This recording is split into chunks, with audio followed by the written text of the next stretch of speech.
অনেক সময় মানুষ আরেকজনের উন্নতির খবর সহ্য করতে পারে না। মনে করেন একজন গরিব মানুষ, তার ছেলে লেখাপড়া করে বড় চাকরি করে অনেক সম্পদের মালিক হয়ে গেছে, টাকা পয়সার মালিক। এলাকার মানুষও বলে চাচার দুঃখ দূর হয়ে গেছে। এইবার ওই ধনী সম্পদশালী লোকটা শুনে বলে, কার পোলা টাকা পয়সাওয়ালা হইল? এত প্রশংসা করতেছো কার? বলে, চাচা অমক চাচার ছেলে। চাচা খুব গরিব ছিল, কষ্ট করে লেখাপড়া করাইছে, আলেম বানাইছে, শহরে থাকে, এখন খুব ভালো আছে, বড় আলেম। এইবার এই কথা শুই না আর সহ্য হয় না, হিংসার আগুন জ্বলা উঠছে। এবার মানুষের সামনে কয়, অমকের বুলায় এমন হইছে, এই খবর শোনার আগে আমি মরলাম না কেন? এরকম লোক তো আপনাদের এলাকায় নাই?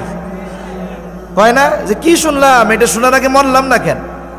কোন তো ওই টাইমে এসে যদি আজরাইল কয় মরতে মন চাই, তাহলে চলেন আমার সাথে, কি কইব? কয়, আরে আমি কি সত্য সত্য মরতে চাইছি নাকি? হিংসার কারণে। হিংসা এমন এক রোগ, মানুষ যার দ্বারা মৃত্যু কামনাও করে অনেক সময়।